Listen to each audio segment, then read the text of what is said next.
வணக்கம். கதை போமால நம்ம ஒரு சஸ்பென்ஸ் த்ரில்லர் நாவல் கேட்க போறோம். சப்ஸ்கிரைப் ஹைப் பண்ணிட்டு கேளுங்க. ஏற்கனவே சப்ஸ்கிரைப் ஹைப் பண்ணவங்களுக்கு ரொம்ப நன்றி. இப்போ நம்ம கதைக்குள்ள போயிடலாம். அத்தியாயம் 1. கடுக்கப்பட்டி உங்களை அன்புடன் வரவேற்கிறது என்று எழுதப்பட்டிருந்த பலகையை பார்த்தபடியே ஒரு கார் ஊருக்குள் நுழைந்தது.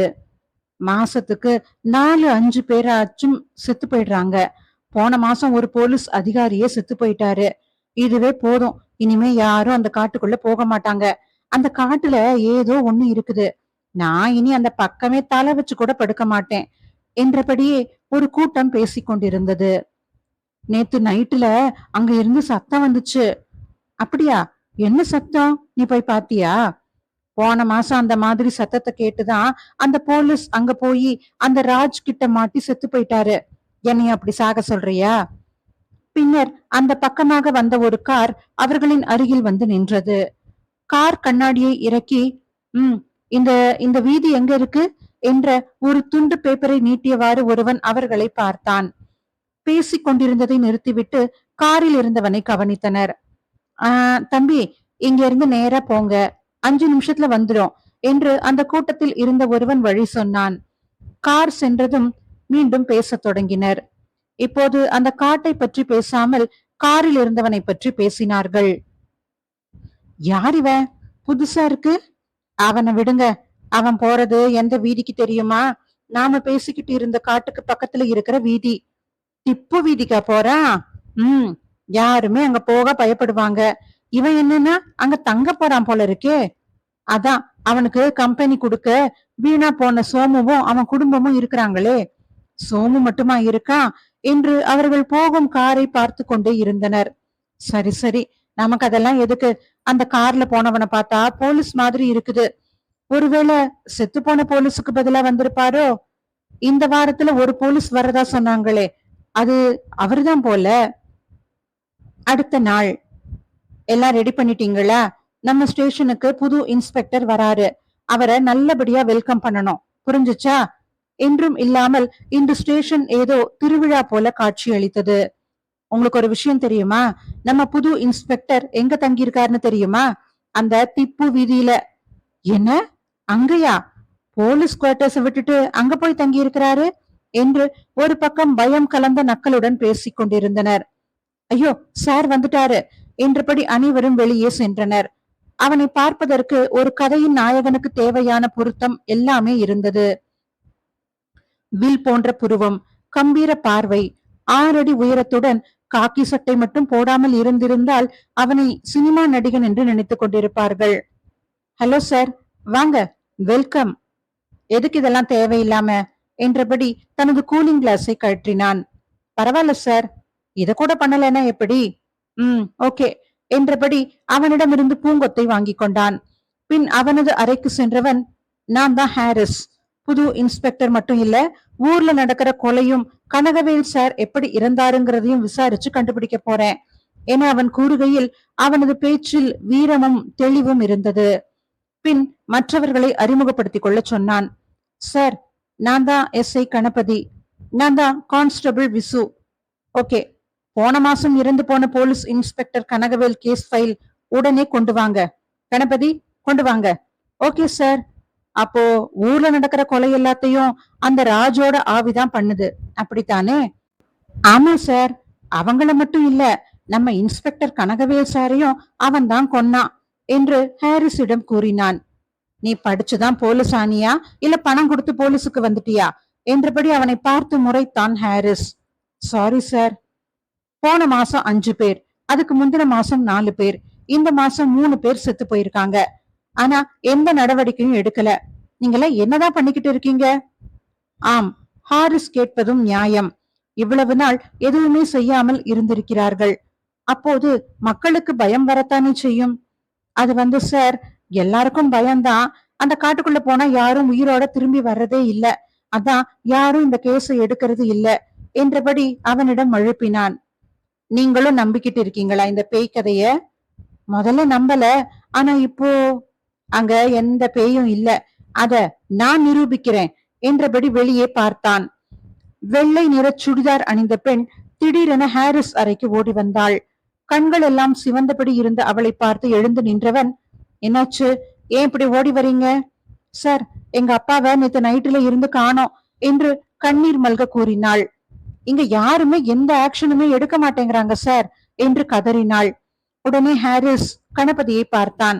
அதற்கு கணபதி, சார், அவங்க அப்பா அந்த காட்டு பக்கம் போயிருக்கிறாரு, அதான். அதுக்கு அப்படியே விட்டுடுவீங்களா? எல்லாரும் கிளம்புங்க, டிரைவர் வண்டி ஏடு என்றபடியே வண்டியில் ஏறினான். காட்டுப்பகுதிக்கு வந்ததும், சார் இங்கதான் என்ற குரல் அவனுக்கு கேட்டது. டிரைவர் வண்டியை நிறுத்து. இதுதான், இதோ இதுதான் எங்க அப்பாவோட செருப்பு என்றபடி ஒற்றைக்கால் செருப்பை சுட்டி காட்டினாள். சரி சரி, கவலைப்படாதீங்க. இது என்ன ஏரியா? சார், இது காட்டோட முதல் பகுதி, இது காட்டோட ஆரம்பம். எல்லோரும் முன்னேறி சென்றனர். அப்பா என்று அவள் கத்தியதை கேட்டு அனைவரும் திரும்பி பார்த்தனர். அவளது தந்தையின் தலை வெட்டப்பட்டு உடல் மரத்தோடு சேர்த்து ஆணி அடிக்கப்பட்டு முகத்தில் நகக்கீரலுடன் ரத்தம் வடிந்தபடி இறந்து கிடந்தார். இந்த மாதத்தின் பயங்கரமான சாவுகளில் இதுவும் ஒன்று. அனைவரும் திகைத்தபடி அந்த மரத்தையே பார்த்து கொண்டு நின்று கொண்டிருந்தனர். அத்தியாயம் 2. யாரும் வராதீங்க, கூட்டம் போடாதீங்க, எங்க வேலையை பார்க்க விடுங்க என்று போலீஸ் அனைவரையும் தடுத்து நிறுத்தினர். பத்திரிகையாளர்கள் சார் நாங்க. இருக்கட்டுமே, அதுக்கு யாரும் வராதீங்க, பின்னாடி போங்க, பின்னாடி போங்க. டாக்டர், அவர் எப்படி இறந்து போனாரு, எவ்வளவு நேரம் இருக்கும் என ஹாரிஸ் டாக்டரிடம் விசாரித்தான். நீங்க தான் புதுசா வந்திருக்கிற இன்ஸ்பெக்டரா? ஆமா. பின்னர் ஹாரிஸை பார்த்தவர், ஓகே, அவரு இறந்து போய் 12 மணி நேரம் இருக்கும். உண்மைய சொல்லணும்னா இது எங்களுக்கு மிகப்பெரிய சவாலா தான் இருக்கும். இது ஒரு கொடூரமான கொலை. அவர் கழுத்துல ஓநாய் பல் தடம் இருக்கு. சார், இது எப்பவுமே நடக்கிற கொலைதான் என்று அவர்களின் அருகில் இருந்த கணபதி கூறினான். எப்பவும்னா என்றான் சந்தேக குரலில். இங்க நடக்கிற எல்லா சாவும் இப்படித்தான் நடக்கும். அந்த காட்டுக்குள்ள போற எல்லாருக்கும் சாவு இந்த மாதிரிதான் இருக்கும் என்றான் கணபதி சாதாரணமாக. நீங்க புதுசு இல்ல, அதான் உங்களுக்கு தெரியல. ஹாரிஸ் எதுவும் புரியாமல் அந்த மரத்தை பார்த்தபடி நின்று கொண்டிருந்தான். பின் அவன் காலடியில் ஒரு சிகரெட்டை பார்த்தவன் அதை எடுக்கச் சென்றான். அதற்குள், சார், உங்களுக்கு ஒரு போன் என்று ஒரு குரலை கேட்டு அங்கிருந்து நகர்ந்தான். இரவு 8 மணி. என்னாச்சு சார், இன்னும் வீட்டுக்கு போகலையா? சுயநினைவுக்கு வந்தான் ஹாரிஸ். போகணும் கணபதி. என்ன சார், காலையில நடந்ததையே யோசிச்சுக்கிட்டு இருக்கீங்களா? அதெல்லாம் அப்பவே மறந்துடணும் சார். இன்னும் யாரெல்லாம் அந்த ஆவிகிட்ட சாக போறாங்களோ என்றபடி நெற்றியை சுளித்து கூறினான் கணபதி. இது கண்டிப்பா ஆவி இல்ல, அந்த காட்டுல ஏதோ நடந்துகிட்டு இருக்கு என்றபடி கணபதியை பார்த்தான். இன்னைக்கு இறந்தவர் வீட்டு அட்ரஸ் இருக்குதா என்று கணபதியை நோக்கினான். இருக்கு சார், நீங்க இருக்கிற வீதியில தான் இருக்காங்க. உண்மைய சொல்லணும்னா அங்க நீங்களும் அந்த குடும்பமும் மட்டும்தான் இருக்கு என்றபடி வீட்டு எண்ணை கொடுத்தான். ஹேமா, உன்னை பார்க்க இன்ஸ்பெக்டர் வந்திருக்கிறாரு, கண்ணை தொடச்சுக்கிட்டு போ என்று அவள் தோழி கூறியதை கேட்டாள். பின் காரின் மீது சாய்ந்து நின்றவனின் முன் சென்று நின்றாள் ஹேமா. ஹேமா என்பவள் காலையில் இறந்து போனவரின் மகள். நீங்க என்ன பண்றீங்க என்று ஹாரிஸை பார்த்து கேட்டாள். அவளின் கண்களில் இருக்கும் சோகத்தை பார்த்தவன், என்ன மன்னிச்சிருங்க, என்னால உங்க அப்பாவை காப்பாத்த முடியல என அவளிடம் மன்னிப்பு கேட்டான். இத சொல்லத்தான் வந்தீங்களா? உங்க டிபார்ட்மெண்ட் நினைச்சிருந்தா எங்க அப்பாவை எப்படியோ காப்பாத்தி இருக்கலாம் என்றபடி நடக்க ஆரம்பித்தாள். அவள் கோபத்தை உணர்ந்தவன், புரியுது, நீங்க கோபமா இருக்கீங்க என்று அவளை வழிமறித்தான். இருங்க, நான் மன்னிப்பு மட்டும் கேட்க வரல என்றபடி அவளின் கண்ணை பார்த்தான். அவனை வெறுமையுடன் பார்த்தவள், அப்புறம் எதுக்கு வந்தீங்க என்றாள். உங்க அப்பா ஏன் அந்த காட்டுக்கு போனாரு? உங்களுக்கு தெரியும் இந்த காட்டுல பிரச்சனை இருக்குதுன்னு. அப்புறம் எதுக்கு போனாரு?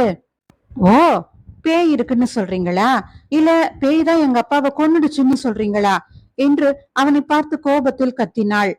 இல்ல, நான் அந்த கட்டுக்கதையெல்லாம் நம்பல. அந்த கதையை நம்பலங்கிறதுனாலதான் உங்ககிட்ட வந்திருக்கிறேன். அவனை ஒரு நிமிடம் உற்று பார்த்தவள், இல்ல, நீங்க அதுக்கு மட்டும் வரல, வேற ஒரு விஷயமும் உங்க மனசுல ஓடிக்கிட்டு இருக்கு என்றாள்.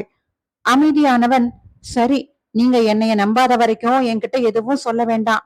உங்களுக்கு சொல்லணும்னு எப்ப தோணுதோ அப்ப சொல்லுங்க. என் வீடு இங்கதான் இருக்கு என்றபடி காரை எடுத்தான். அந்த கார் செல்வதையே பார்த்தபடி நின்று கொண்டிருந்தவள் சற்று யோசித்தாள். போனை எடுத்து ஒருவனுக்கு கால் செய்தாள். ஹலோ, எங்க அப்பா இறந்து போயிட்டாரு என்றபடி போனை கட் செய்தாள். காலை. வணக்கம் சார், நான் நேத்து செத்து போன சோமுவோட நண்பன், பேரு சுகுமார் என்று ஹாரிஸிடம் வந்தான். வாங்க உட்காருங்க. அவனும் நானும் தான் இந்த காட்டுக்குள்ள என்ன இருக்குதுன்னு தெரிஞ்சுக்க முயற்சி பண்ணணும். அந்த காட்டுல பேயின்னு ஒண்ணு கிடையாது. அது ஒரு தனி நபரோட சூழ்ச்சின்னு மக்களுக்கு புரிய வைக்கணும்னு நினைச்சோம். இது நாங்க 2 பேரும் மட்டும் சேர்ந்துதான் பண்றோம்னு யாருக்கும் தெரியாது. நான் இதுல இருக்கேன்னு யாருக்கும் தெரியாம பாத்துக்கிட்டோம். ஏன்னா நாங்க காட்டை பத்தி தெரிஞ்சுக்க போறோம்னு யாருக்காவது தெரிஞ்சா எங்களை கொலை பண்ணிடுவாங்க. அதான் ஒருத்தர் மட்டும் எல்லாருக்கும் தெரியற மாதிரி நான் ஒளிஞ்சிருந்து அவன் கொடுக்கற தகவலை நான் சேகரிச்சு வச்சுப்பேன். இதுதான் நாங்க பண்றோம். ஆனா அவன் அநியாயமா செத்து போயிட்டான். இங்க வர்ற எல்லா அதிகாரியும் இந்த கட்டுக்கதைய நம்பி யாரும் அந்த காட்டு பக்கம் போறதே இல்ல. நீங்க தான் அதையெல்லாம் நம்பாம இருக்கீங்க. அதான் உங்ககிட்ட சொல்லலாமேன்னு வந்தேன். என்ன சொல்ல வந்தீங்க? முதல்ல நீங்க எப்படி அந்த காட்டுல பேய் இல்லைன்னு நினைக்கிறீங்க என்று ஹாரிஸ் ஆர்வத்துடன் கேட்டான். சோமு ஒரு சமூக ஆர்வலர். அவன் அந்த காட்டை பத்தியும் அங்க நடக்கிற கொலைய பத்தியும் மேலதிகாரிகள் நிறைய பேருக்கு அழுத்தம் கொடுத்திருக்கான். அதனாலதான் சார் இந்த ஸ்டேஷனுக்கு இன்ஸ்பெக்டர் கனகவேல் விசாரிக்க வந்தாரு. கடைசியில அவரும் செத்து போயிட்டாரு. அந்த காட்டை மீட்க சோமு போராடி இருக்கான். அதனாலதான் சார் சொல்றேன், கண்டிப்பா அவனை கொலைதான் பண்ணியிருக்கிறாங்க. என்கிட்ட அந்த காட்டை பத்தி எல்லா டீட்டெயில்ஸும் இருக்கு. ஓகே, நான் கண்டிப்பா யார் இதெல்லாம் பண்றாங்கன்னு கண்டுபிடிப்பேன் என்றபடி வெளியே பார்த்தான் ஹாரிஸ். யார் அது வெளியில நிக்கிறது? வெளியில் இருந்த கணபதி ஓடி வந்தான். என்னாச்சு, ஏன் அங்கே இருந்தீங்க என்று மிரட்டும் தோரணையில் கேட்டான் ஹாரிஸ். இல்ல சார், நீங்க பேசிக்கிட்டு இருந்தீங்க அதான் என்று சொல்லிவிட்டு ஒரு ஃபைலை நீட்டினான் கணபதி. அப்போ சரிங்க சார், நான் கிளம்புறேன் என்றபடி எழுந்தார் சுகுமார். ஒரு நிமிஷம், உங்க நண்பர் சோமுவுக்கு சிகரெட் பிடிக்கிற பழக்கம் இருக்கா என சுகுமாரை கேட்டான். இல்ல சார், அந்த மாதிரி எல்லாம் எதுவும் இல்ல. அப்படியா, ஓகே, நீங்க போகலாம் என்று தயக்கத்துடன் கூறினான். அப்போ நேத்து பார்த்த அந்த சிகரெட் யாரோடது என்று யோசித்தான். பின் அருகில் இருந்த கணபதியிடம் ரிப்போர்ட் எங்க என்று கேட்டான். அதை கொடுக்கதான் சார் வந்தேன். இந்தாங்க நீங்க கேட்ட ரிப்போர்ட். சார், அங்க எந்த ஒரு தடயமும் இல்ல. நல்லா செக் பண்ணிட்டேன். எல்லா கொலைய மாதிரி இதுக்கும் எந்த ஒரு தடயமும் இல்ல என்றபடி ரிப்போர்ட்டை கொடுத்தான். ரிப்போர்ட்டை பார்த்த பின் அந்த கொலையாளியோடைய அடையாளம் தடயம் எதுவும் இல்லையா என்றான் சந்தேகத்துடன். உடனே கணபதி, கொலையாளியா இருந்தா தடயம் இருந்திருக்கும். ஆனா அதுதான் என்ன பேய்னு சொல்ல வரீங்களா என்றபடி அவனை பார்த்தான் ஹாரிஸ். சரி வாங்க, நாம ஈவினிங் அந்த இடத்துக்கு போலாம் என்றபடி எழுந்தான். என்ன ஈவினிங்கா என்று பயத்துடன் கேட்டான் கணபதி. ஏன், ஏதாச்சும் பிரச்சனையா? இல்ல, ஒண்ணுமில்ல சார். ரெடியா இருங்க, இப்ப நீங்க போகலாம். ஒரு நிமிஷம், அந்த சோமு அவர் பொண்ணு போன் நம்பர் எனக்கு வேணும் என அவன் கூறியதை கேட்ட கணபதி, லவ் பண்றீங்களா சார் என்றபடி சிரித்தான். அவனை சற்று கோபத்துடன் பார்த்தான் ஹாரிஸ். ஓகே சார், உங்களுக்கு வாட்ஸ்அப் பண்றேன் என்று அந்த இடத்தை விட்டு நகர்ந்தான். சிறிது நேரத்தில் டிங் டிங் போனில் இருந்து சத்தம் கேட்டது. கணபதியின் மெசேஜ். மாலை நேரம். சரி போகலாமா கணபதி என்றபடி போனை எடுத்து ஹேமாவுக்கு கால் செய்தான். போகலாம் சார், எல்லாம் ரெடி. ஹலோ ஹேமா என்றபடி காரில் ஏறினான். சார், இந்த நேரத்துல நாம இங்க வராம இருந்திருக்கலாம். ஏன் பயப்படுறியா கணபதி? பின்ன பயப்படாம, நீங்க புதுசு அதனால வந்துட்டீங்க. நான் அப்படியா? நாம் எதுக்கு இங்க வந்திருக்கிறோம்? தடயத்துக்கு என்று ஹாரிஸ் கூறியதை கேட்டவன், ஆனா எந்த தடயமும் இல்லையே சார், நான் காலையில நல்லா தேடி பார்த்துட்டேன் என்றான். சார், அங்க பாருங்க, ஹேமா வராங்க. ஹேமா வருவதையே பார்த்த ஹாரிஸ், ரொம்ப நன்றி நீங்க இங்க வந்ததுக்கு. இனி இந்த ஊர்ல எங்க அப்பா மாதிரி வேற யாரும் சாக கூடாதுன்னு தான் இங்க வந்தேன் என்றபடி ஹாரிஸை பார்த்தாள் ஹேமா. பின் ஹாரிஸ் பேச தொடங்கினான். சரி, இங்கதான் உங்க அப்பாவோட பிணம் இருந்துச்சு. அவருக்கு சிகரெட் பிடிக்கிற பழக்கம் இல்ல. ஆனா இங்க ஒரு சிகரெட் துண்டு இருக்குது. அவர் அந்த சிகரெட்டை பிடிக்கலன்னா அதை பிடிச்சது அந்த கொலையாளிதான். இது ஒரு கொலை அப்படிங்கிறதுக்கு இதுவே போதுமே. எங்க இருக்கு சார் அந்த சிகரெட்? இங்க இருந்த சிகரெட் துண்டை யார் எடுத்தா என்று குழப்பமாக கேட்டான் ஹாரிஸ். அதை கேட்ட கணபதி, என்ன? இல்ல சார், காலையில கூட இங்க எதுவுமே இல்ல. சிகரெட் இருக்க வாய்ப்பே இல்ல.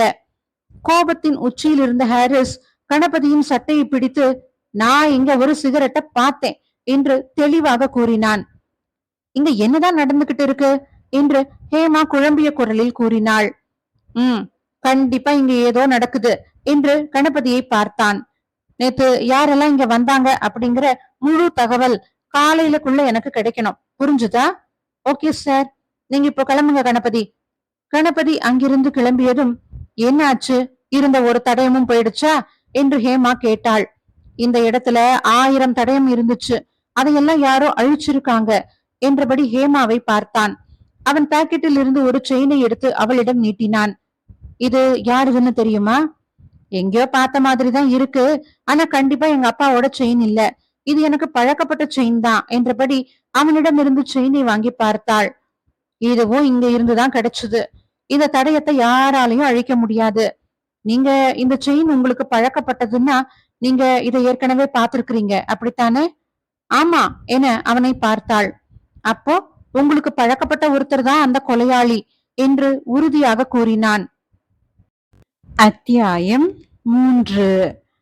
அப்போ எங்களுக்கு தெரிஞ்ச உறவுக்காரங்க தான் இத பண்ணிருப்பாங்களா? நான் அப்படி சொல்லல. நீங்க தினமும் இல்ல அடிக்கடி பாக்குறவங்க, இல்ல உங்களை புரிஞ்சு வச்சுக்கிட்டவங்க, இந்த மாதிரியான ஆட்களா இருக்கலாம். நான் அந்த செயினை பத்தி இன்னும் கொஞ்சம் யோசிக்கிறேன் என்றாள் ஹேமா. சரி, நேரம் ஆயிடுச்சு, வாங்க உங்களை வீட்டுல டிராப் பண்ணிடுறேன். என்ன மன்னிச்சிருங்க, உங்ககிட்ட நான் அந்த மாதிரி பேசி இருக்க கூடாது என்றபடி அவனிடம் மன்னிப்பு கேட்டாள். சரி, பரவாயில்ல விடுங்க, நீங்க நேத்தே என்ன மன்னிச்சிட்டீங்க என்று அவளை பார்த்து சிரித்தான். அது எப்படி தெரியும்? நான் போலீஸ், இது கூட தெரியலன்னா எப்படி? உங்க வீடு வந்துருச்சு என்றபடி காரை நிறுத்தினான். அவளை இறக்கிவிட்டு தன் வீட்டின் முன் வண்டியை நிறுத்தி செயினை பாக்கெட்டில் வைத்தவாறு உள்ளே சென்றான். அவன் வீட்டுக்கு வந்த நேரம் இரவு மணி 10. அறைக்குள் சென்றவன் குளிப்பதற்கு ஹீட்டர் போட பாத்ரூமுக்கு சென்றான். பின் துணிகளை எடுத்தவாறு உள்ளே சென்றவனுக்கு வீட்டில் யாரோ இருப்பது போல உணர்ந்தான். அவனுக்கு அருகில் யாரோ இருப்பது போல தோன்றியது. பின் செயினை ஒரு பத்திரமான இடத்தில் வைத்துவிட்டு வீட்டை ஒரு முறை நோட்டமிட்டான். அவன் இருக்கும் வீடு காடருகில் இருப்பதால் வீடு எப்போதுமே மயான அமைதியாக இருக்கும். ஆனால் இன்று மட்டும் ஏனோ அவனுக்கு வீட்டில் இருந்து விசித்திர சத்தம் வருவதாக தோன்றியது. சந்தேகப்பட்டு வீட்டின் வெளியே சென்று பார்த்தான். யாரு என்றபடி வெளியே நின்றவன் ஒரு பூனை வருவதை கண்டான். வெளியில் யாரும் இல்லாததை கண்டவன் வீட்டின் உள்ளே சென்றான். குளிக்கச் சென்றான். இருப்பினும் அவனுக்கு இன்னமும் வீட்டில் யாரோ அவனை பார்த்து கொண்டிருப்பது போல தோன்றியது. இரவு நேரம் என்பதால் ஓநாய் சத்தம் வேறு. அவனால் அன்றிரவு நிம்மதியாக தூங்கவே முடியவில்லை. காலை கோழி கூவுவதற்குள் ஹாரிஸ் எழுந்து விட்டான். அவன் வீட்டின் ஜன்னலில் இருந்து பார்த்தால் அந்த பயங்கரமான காடு தெளிவாக தெரியும். காலையில் டீ கப்பை கையில் பிடித்தவாறு காட்டை நோட்டமிட்டான். ஹலோ, நேத்து நைட்டு யாராச்சும் வீட்டுக்கு வந்தீங்களா? போனின் மறுபக்கத்தில் இல்ல சார் என்ற குரல் கேட்டது. பின் திடீரென்று யோசித்தவன் அந்த செயினை தேடினான். செயின் அவன் வைத்த இடத்தில் இல்லை என்பதை அறிந்தவன் வீட்டை ரெண்டாக்கினான். மீண்டும் போன் செய்தவன், இல்ல யாரோ என் வீட்டுக்கு வந்திருக்கிறாங்க, அது யாருன்னு கண்டுபிடி என்றவாறு வீட்டின் வெளியே வந்தான். அவன் காரில் ஏறியதும் திகைத்து போனான். காரின் முன் சீட்டில் அந்த செயினை பார்த்தான். எப்படி எப்படி இந்த செயின் இங்க வந்துச்சு என்றபடி செயினை எடுத்தான். பின் வண்டியை ஸ்டார்ட் செய்து பின்னால் இருக்கும் காட்டினை பார்த்தான். சற்று யோசித்தவன் வண்டியை விட்டு இறங்கினான். செயினை கையில் எடுத்தபடி வீட்டிற்குள் சென்றான். வீட்டின் மூலையில் ஆணிகள் இருப்பதை கண்டான். வீட்டினுள் நாற்றம் வீசியது. ஹாரிஸ் உடனே துப்பாக்கியை எடுத்துக்கொண்டு அவனது அறைக்குள் சென்றான். அவனது வெள்ளை நிற படுக்கையில் ரத்தம் வடிந்து கொண்டிருந்தது. அவன் போர்வையை விலக்கினான். பூனை இறந்து கிடப்பதை பார்த்தான். பூனை எப்படி, யாரு பண்ணிருப்பா என்று யோசித்தவன் தலையை நிமிர்த்தி பார்த்தான். ஜன்னலில் அந்த பயங்கரமான காடு. அதை பார்த்தவன் சற்று அதிர்ந்து போனான். மீண்டும் காரை எடுத்துக்கொண்டு கிளம்பினான். வீட்டில் நடந்ததை யோசித்துக் கொண்டிருந்தவனுக்கு கணபதி வந்தது தெரியவே இல்லை. ஹலோ சார் என்றபடி கையை அவன் முன் அசைத்தான் கணபதி. சுய நினைவுக்கு வந்தவன், சொல்லுங்க என்றான். நீங்க கேட்ட லிஸ்ட், அன்னைக்கு அந்த பிணத்தை பார்க்க வந்த எல்லாரோட லிஸ்டும் இருக்கு என்றபடி அவனிடம் ஒரு பேப்பரை நீட்டினான். அதுக்கப்புறம் உங்க வீட்டுக்கு ஊருக்குள்ள இருந்து நேத்து யாருமே வரல என்ற கூடுதல் தகவலையும் கொடுத்தான் கணபதி. ம் என்றவன் அந்த லிஸ்டை பார்த்தான். அன்னைக்கு நம்ம ஸ்டேஷன்ல இருந்தவங்க மட்டும்தான் அங்க வந்தாங்களா? ஆமா சார். அதுக்கப்புறம் டாக்டர், அவ்வளவுதான் சார் என்றபடி வெளியே சென்றான். இன்னைக்கு நான் வீட்டுக்கு சீக்கிரமா போயிடுறேன். உங்ககிட்ட இதுவரைக்கும் இறந்தவங்களை பத்தின விவரம் கேட்டிருந்தேனே என்று கான்ஸ்டபிள் விசுவிடம் கேட்டான். விசு அவனின் அனைத்து விவரங்களையும் கூறினான். பின்னர் காரில் ஏறி வீட்டிற்கு சென்றான். ரோட்டில் ஒரு வயதானவர் செல்வதை பார்த்து அவரிடம் வண்டியை நிறுத்தினான். ஹலோ, இந்த நேரத்துல எங்க போய்கிட்டு இருக்கீங்க? வாங்க, உங்களை நான் வீட்டுல இறக்கி விடுறேன் என்றபடி காரை விட்டு இறங்கினான். அவனை பார்த்ததும், நீங்க போலீஸ் தானே என்றார் அவர். ஆமா ஆமா, வாங்க என்று கார் கதவை திறந்தான் ஹாரிஸ். பின்னர் அவனும் வண்டியில் ஏறினான். என்னோட பேரு லிங்கம் என்று தன்னை அறிமுகப்படுத்திக் கொண்டார். பதிலுக்கு நான் ஹாரிஸ் என்று தன்னை அறிமுகப்படுத்திக் கொண்டான். அன்னைக்கு இறந்தது என் பையன்தான், சோமு. இதை கேட்டதும் ஹாரிஸ் சற்று திடுக்கிட்டு போனான். பின் ஹாரிஸ் பேசத் தொடங்கினான். உங்ககிட்ட நான் ஒண்ணு கேட்கணும் என்றபடி அவரை பார்த்தான். கேளுங்க. நீங்களும் அந்த காட்டுல ஏதாச்சும் இருக்குதுன்னு நம்புறீங்களா? நான் அவன்கிட்ட சொல்லிக்கிட்டு தான் இருந்தேன். இப்போ என் பையன் இறந்து போயிட்டான், இனியும் நான் நம்பலன்னா எப்படி என்று அவர் சொன்னதை கேட்டுவிட்டு, அப்போ உங்களுக்கு அந்த கட்டுக்கதை மேல நம்பிக்கை இருக்கு என்றான் ஹாரிஸ். அவர் சிரித்தபடியே அவனை பார்த்தார். வீடு வந்துருச்சு, எங்கே நிறுத்திக்கோங்க என்றதும் ஹாரிஸ் வண்டியை நிறுத்தினான். பின் அவனுக்கு நேற்று இரவு அவன் வீட்டில் நடந்தது ஞாபகம் வந்தது. சற்று தொலைவு சென்றதும் மீண்டும் வண்டியை நிறுத்தி கீழே இறங்கினான். ஹலோ மிஸ்டர் லிங்கம் என்றபடி அவரை நோக்கி நடந்தான். லிங்கம் அவனை பார்த்ததும் என்னாச்சு என்று கேட்டார். அவரை தயக்கத்துடன் பார்த்தவன், நான் உங்ககிட்ட ஒண்ணு சொல்லணும் என்றபடி அவனிடம் இருந்த செயினை காட்டினான். பின்னர் அவன் வீட்டில் நேற்றிரவு நடந்ததை எல்லாம் கூறினான். அவன் நீட்டிய செயினில் இருந்த குறியீட்டை கண்டார் லிங்கம். அது ஓநாயின் கீறல். உடனே அவர் ஹாரிஸிடம், நீங்க அந்த வீட்டுல இனி இருக்காதீங்க என்றார். இது எதுக்கான அறிகுறின்னு தெரியுமா? இந்த செயினை நீங்க எடுத்த இடத்துலயே வச்சிருங்க, இல்ல நேத்து உங்க வீட்டுல இருந்த அந்த பூனையோட நிலைமைதான் உங்களுக்கும் என்று சொல்லிவிட்டு அந்த இடத்தை விட்டு நகர்ந்தார். அத்தியாயம் 4. குழப்பத்தின் உச்சியில் இருந்த ஹாரிஸ் காரில் ஏறினான். வீட்டுக்கு செல்லாமல் ஊரின் எல்லையில் இருக்கும் முனீஸ்வரர் கோவிலுக்கு சென்றான். இரவு நேரம் என்பதால் கோவிலுக்குள் கூட்டமே இல்லை. பின் உள்ளே சென்றவன் அங்கு ஒரு பாட்டி இருப்பதை கண்டான். அவர்களிடம் சந்தேகத்துடன், உங்களுக்கு இந்த மர்மமான கொலையெல்லாம் எதுக்கு நடக்குதுன்னு தெரியுமா என்றான். அவன் கூறியதை கேட்டு அந்த பாட்டியின் கை நடுங்கியது. எதுக்கு கேக்குறீங்க? நீங்க போலீஸ் தானே என்று கேட்டார். அவன் பதில் சொல்லாமல் பார்த்தான். நான் இந்த கொலை எதுக்கு நடக்குது, யாரு பண்றா அப்படின்னு கண்டுபிடிக்கத்தான் இங்க வந்தேன் பாட்டி என்றான். இந்த ஊர்ல நடக்கிற மர்மமான கொலை அது எதுக்காக நடக்குது, அதுதானே உன்னோட கேள்வி என்று அவனை பார்த்து, அதுக்கு நான் பதில் சொல்றேன் என்றபடி அவனை அமரச் சொன்னார் பாட்டி. 10 வருஷத்துக்கு முன்னாடி நடந்த விஷயம். ரொம்ப பயங்கரமான தண்டனை. அத அவனுக்கு கொடுத்தாங்க. அதுக்கப்புறம் யாருக்குமே அந்த மாதிரி ஒரு தண்டனை கொடுக்கல. அவன் பேரு ராஜ். ஊர்ல திருடி வாழறவன். மாசத்துல பாதி நாள் போலீஸ் ஸ்டேஷன்ல தான் இருப்பான். ஒரு நாள் அவன் இந்த ஊர் ஜமீன் வீட்டுல திருடிட்டான். இந்த தடவை அவனை போலீஸ் கிட்ட கூட்டிக்கிட்டு போகல. ஏன்னா அவன் திருடுனது ஜமீனோட தங்க சங்கிலி. அப்போல்லாம் ஜமீன் என்ன சொல்றாரோ அதத்தான் போலீஸும் செய்வாங்க. அவன் திருடுன செயினை எங்க வச்சிருக்கிறான் அப்படிங்கறத யாருக்கிட்டையும் சொல்லாமலேயே இருந்தான். அது அவருக்கு ரொம்ப பிடிச்ச செயின். ஆனா ராஜ் எவ்வளவு அடிச்சும் அந்த செயினை கொடுக்கவே இல்லை. அதனால அவன் பண்ணாத தப்ப அவன் பண்ணுனதா அவன் மேல பழிய போட்டுட்டாரு. கோவில் நகைகளை திருடுனதா மக்களை நம்ப வச்சாரு. அத புரிஞ்சுக்காத ஊர்க்காரங்க அவனை அடிச்சு இழுத்துக்கிட்டு வந்து காட்டுல இருக்கிற அந்த மரம், அதான் சோமு இருந்து போன அந்த மரத்துல கட்டி வச்சாங்க. கடைசி வரைக்கும் அவன் செயின் எங்க இருக்குன்னு சொல்லாம இருந்ததை பார்த்த ஜமீனுக்கு கோபம் தலைக்கு மேல ஏறிடுச்சு. அதுக்கப்புறம் அவன் செய்யாத குற்றத்துக்கு அவனை கொல்ல உத்தரவிட்டாரு. அதுவும் சாதாரணமா இல்ல. அவன் கைய கட்டி போட்டு ஓநாய்களை கடிக்க வச்சு கடைசியில அவன் தலைய துண்டாக்கி அவன் உடலை அந்த மரத்தோட சேர்த்து வச்சு ஆணி அடிச்சுட்டாங்க. அவன் இறந்ததுல இருந்து அந்த இடத்துல இருந்து வினோதமான சத்தம் வரதா சொல்றாங்க. கொஞ்ச நாள் கழிச்சு ஜமீன் சொன்ன போய் எல்லாருக்கும் தெரிய வந்துச்சு. ஆனா யாராலையும் எதுவுமே செய்ய முடியல. ராஜ் இறந்து போய் 1 மாசம் கழிச்சு ஜமீன் மர்மமான முறையில அவரோட வீட்டுல இறந்து கிடந்தாரு. அதுக்கப்புறம் அவரோட மனைவி குழந்தைகள்னு யாருமே இந்த ஊருக்கு வரதில்ல. ஜமீன் செத்ததுக்கு ராஜ் ஆவிதான் காரணம் அப்படின்னு ஊர்ல இருக்கிறவங்க பேச ஆரம்பிச்சுட்டாங்க. அதுக்கப்புறம் யாரும் அதிகமா அந்த காட்டு பக்கம் போறதே இல்ல. ஆனா ராஜ் அதோட மட்டும் நிறுத்தல. இன்னமும் அந்த காட்டு பக்கம் போறவங்களை எல்லாம் கொன்னுகிட்டு தான் இருக்கான். அவன் எப்படி இறந்து போனானோ அதே மாதிரி எல்லாரையும் சாகடிக்கிறான். உங்களுக்கு தெரியாம இல்ல, இது வரைக்கும் 15 பேரை அவன் கொன்றிருக்கான். சரி, அப்போ அந்த செயின் எங்க இருந்துச்சு என்று அவரை பார்த்து கேட்டான் ஹாரிஸ். கடைசியில அந்த செயின் எங்க இருக்குன்னு ஜமீன் கண்டுபிடிச்சிட்டாரு. ஆனா மறுபடியும் அந்த செயினை ராஜ் இருந்த இடத்திலேயே புதைச்சிட்டாரு. அந்த செயின் பத்தின ஒரு ரகசியமும் இருக்கு என்றபடி அந்த பாட்டி ஹாரிஸை பார்த்தார்.